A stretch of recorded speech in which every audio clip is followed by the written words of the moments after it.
How are you? I hope all are you fine. I am also fine. I am your Indira teacher, your Hindi teacher. Before going to topic, I give some instructions. Please listen that one. First one is listen your parents' word. Don't irritate your parents. Daily do prayer. Daily do exercise and meditation. That is good for your health and your brain. Now, our topic is very important and basic topic in Hindi. It is useful for you. Without this one, we can't read and write Hindi. So, our topic is Varnamala. See the children. Okay, children. Now, today our topic is basic Hindi. What is the important basic point? Okay, Hindi is very basic point is Varnamala. Varnamala is very basic point in topic is Hindi.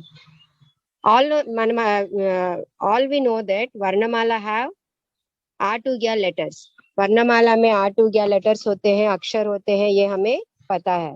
वर्णमाला, इसे वर्णमाला क्यों कहते हैं बच्चों? क्योंकि ये वर्णों की माला है. वर्णों को, अक्षरों को एक जगह हम लिखते हैं, इसलिए इसे हिंदी में वर्णमाला कहते हैं. वर्ण का मतलब ही लेटर है. तेलुगु में इसे अक्षरमाला कहते हैं और इंग्लिश में अल्फाबेट्स कहते हैं. आटुग्या वर्णमाला तो हम सभी को पता ही है, लेकिन इस वर्णमाला को 3 भागों में बांटा गया है. क्या है वो? एक बार देखिएगा. स्वर, व्यंजन और संयुक्त अक्षर. स्वर जो है वो 13 है, 13. आटू, आहा. व्यंजन जो है वो काटू, हा है. और संयुक्त अक्षर क्षात्रा, ज्ञा. ये कुल मिलाकर 49 लेटर्स है. कितने अक्षर है बच्चों? 49 अक्षर. 49, इसे माइंड में रखिएगा जरूर. जनरली हम भूल जाते हैं. हम हिंदी जैसे लिख तो लेते हैं, पढ़ लेते हैं, लेकिन यदि हम कोई हमें ये पूछे कि वर्णमाला में कितने अक्षर हैं, तो हम कंफ्यूज हो जाते हैं. इसलिए दिमाग में, आप अपने दिमाग में ये जरूर याद रखिएगा कि हिंदी में वर्णमाला में 49 अक्षर होते हैं. एक अन्य लेटर है, एक्स्ट्रा अक्षर है, श्रा. वो वर्णमाला में गिनती नहीं आती, लेकिन श्रा जो है वो श्रवण, श्राव्या, श्रीकाकुलम, ये सब वर्ड्स लिखने में श्रा का हम यूज करते हैं. ये हो गया वर्णमाला. वर्णमाला का उच्चारण कैसे होता है ये मैं आपको बताती हूँ. आ, ई, उ, ए, आई, ओ, औ, आहा. ये है स्वर. इसमें री आपको नहीं दिया गया है, लेकिन री भी इसमें रहता है. हिंदी में उसे री कहते हैं, रू नहीं कहते. तेलुगु में रू कहते हैं, हिंदी में री कहते हैं. स्वर जो होते हैं ये 13 होते हैं, 13 होते हैं. स्वर के बाद आता है व्यंजन. वो क्या है एक बार देखते हैं हम. का, खा, गा, घा, डा. चा, छा, जा, झा, इन्या, टा, ठा, डा, ढा, णा, ता, था, दा, धा, ना, पा, फा, बा, भा, मा, या, रा, ला, वा, शा, शा, सा. देखो बच्चों, यहाँ पे मैं कैसे स्पेल कर रही हूँ इसे. शा, SHA, शा. शा, SHAA, शा. सा, SA, सा. ये तीनों हम जब स्पेल करते हैं तो एक जैसा लगता है, लेकिन इसमें थोड़ा बहुत डिफरेंस है. We have little bit difference. You identify that one. Otherwise, whenever you write that word with that letter, you confuse. Okay, children. So these 3 letters you always remember how we spell. Next, ha. Ksha, tra, gya. Kshatra gya is a संयुक्त अक्षर. and ka to ha is a vyanjan. Okay, children. So total we have 49 letters. It's very basic and important topic. If you don't know how to write letter, if you not identify letter, you are unable to read and write. So you keep in your mind this all letters. Next topic is Barakhadi. Barakhadi is nothing but मात्राएं, means मात्राएं. मात्रा is symbol of स्वर. स्वर जो होते हैं उसके चिन्हों को हम व्यंजन में जोड़कर बाराखड़ी बनाते हैं. क्या कर रहे हैं, क्या बताई मैंने, एक बार ध्यान से सुनो बच्चों. स्वर के चिन्हों को व्यंजन के साथ जोड़कर हम बाराखड़ी बनाते हैं. टोटल कितने स्वर हैं, एक बार बोलिए, सोचिए. आ टू हा. आ टू हा में जो स्वर है, आ की मात्रा, ई की मात्रा, ई की मात्रा, ऊ की मात्रा, ऊ की मात्रा, री की मात्रा, ए की मात्रा, आई की मात्रा, ओ की मात्रा, औ की मात्रा, अम की मात्रा और आहा की मात्रा. इन मात्राओं को हम व्यंजन के साथ जोड़कर स्वर बनाते हैं. इसे हम एक बार मैं स्पेल कर रही हूँ. फर्स्ट का एक बार देखिएगा. का, का, की, यहाँ पे बड़ी की, छोटी की, ऐसा हम नहीं पढ़ सकते. तो स्पेल करते समय की, के आई की है, के ई की है. कु, के, काई, को, कौ, कम, कहा. इसी तरीके से सभी अक्षरों के साथ हम इस बाराखड़ी को जोड़कर उस अक्षर का उच्चारण करते हैं, ना कि आ ई उ. यदि फॉर एग्जाम्पल नेक्स्ट देखिए, गा देखिए. ओके, गा को हम कैसे स्पेल करेंगे.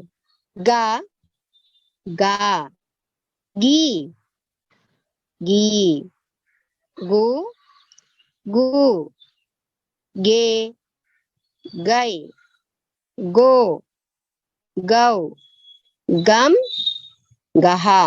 अम की मात्रा हमेशा अक्षर के ऊपर लिखते हैं बच्चों, इस चीज का ध्यान रखिएगा.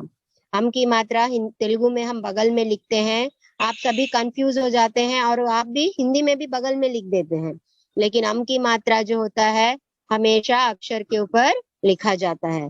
और जो भी मात्राएं हम लिखते हैं वो अक्षर को जोड़कर ही लिखना है. हम बहुतों का आदत ये होता है कि अक्षर को से अलग हटकर लिखते हैं, जैसे की और की, के, कई अक्षर से जोड़ते नहीं है. जो भी हम वर्णमाला में वर्ण बाराखड़ी लिखते हैं उसे हम अक्षर के साथ जोड़कर लिखना जरूरी है. ये तो हो गया बाराखड़ी. हमने क्या सीखा अभी तक, वर्णमाला सीखा, बाराखड़ी सीखा. अब बाराखड़ी के बाद आता है, ऑलरेडी देखिए और एक बार मैं आपको बताती हूँ, स्वर की मात्राएं यहाँ पे दिया गया है. ये स्वर की मात्राएं हैं.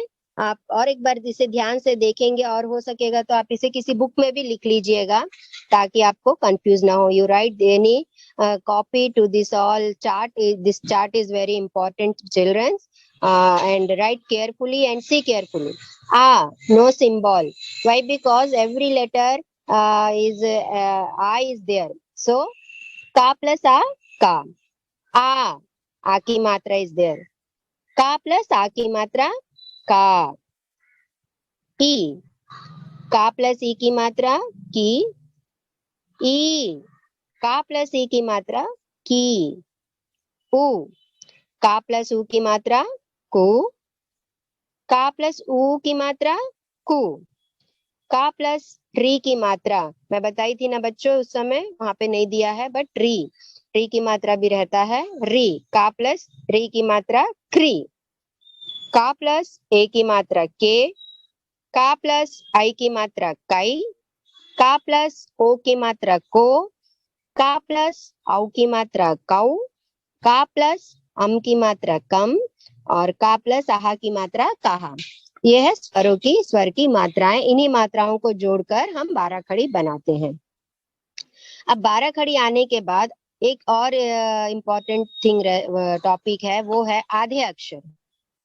चिल्ड्रन, हमने वर्णमाला देखा, बाराखड़ी देखा, मात्राएं देखा, अभी आधे अक्षर. आधे अक्षर जो है कि वो अक्षरों को आधा करके लिखते हैं हम। ये अक्षर का ज्ञान होना भी हमें जरूरी है। कैसे हम आधे अक्षरों को लिखेंगे? जैसे का है, का को हम कैसे आधा लिखते हैं? पूरा का जो रहता है उसको हम आधा लिखेंगे तो वो का होगा। सी हाउ वी राइट आधे अक्षर। See how there we write आधे अक्षर. Okay, children. का. How write we का? ख, ग, घ, ड, च, छ, ज, इन्या, ट, ठ, ड, ढ, न, त, थ, द, ध, न, प, फ, ब, भ, म, या, र, ल, व, श. चिल्ड्रंस, इकड़ा यहाँ पे जो एकदम काले अक्षरों में बड़े बड़े ब्रॉड लेटर्स में जो है वो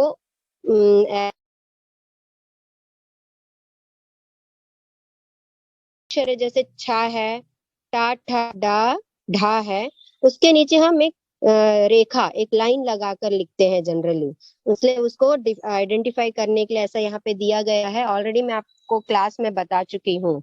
already I told the class how we write half letters. So once you see that one and you write like that only.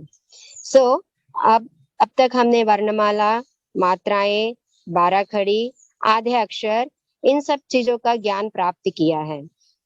बच्चों, हिंदी में कुछ नहीं रहता, सिर्फ यही अक्षर रहते हैं, लेकिन इन्हीं को देखकर, इन्हीं शब्दों को देखकर हम डर जाते हैं। कारण एक ही है, only one of the reason we not do practice. You practice this all letters. How you practice? You think ना? आप सोच रहे होगे मैडम कैसे प्रैक्टिस करेंगे? प्रैक्टिस का मतलब कुछ नहीं है बेटा, यहाँ पे नथिंग।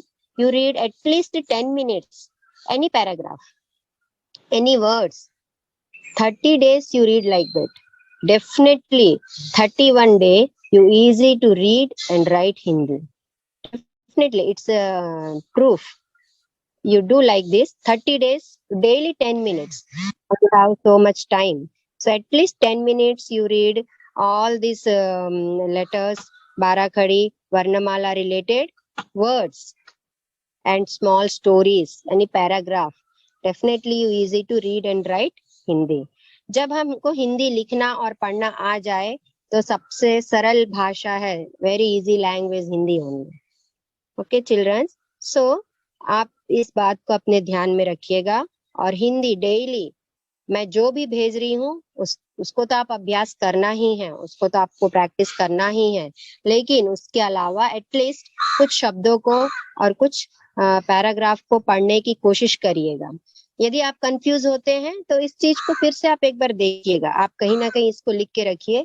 जो भी मैंने अभी तक भेजा है, वर्णमाला लिखेंगे आप, 12 खड़ी लिखेंगे, स्वरों के मात्राएं लिखेंगे, हाफ लेटर्स लिखेंगे, ये सब लिखकर उसके बाद आप क्या करना है कि आ की मात्रा से शब्द, कुछ शब्द, ई की मात्रा से शब्द, ई की मात्रा से शब्द, ऐसे हर मात्रा से एटलीस्ट 10-10 शब्द लिखेंगे तो आपको मात्राओं का ज्ञान हो जाएगा. और अब जो भी पढ़ना चाहेंगे आराम से पढ़ सकते हैं और जो भी आप लिखना चाहते हैं उसे भी आप लिख सकते हैं. इसलिए बच्चों, हिंदी भाषा से, हिंदी सब्जेक्ट से डरिएगा मत. सबसे कम और इजी भाषा ही हिंदी है, लेकिन उसी से हम डरते हैं और उसी में कम नंबर आता है.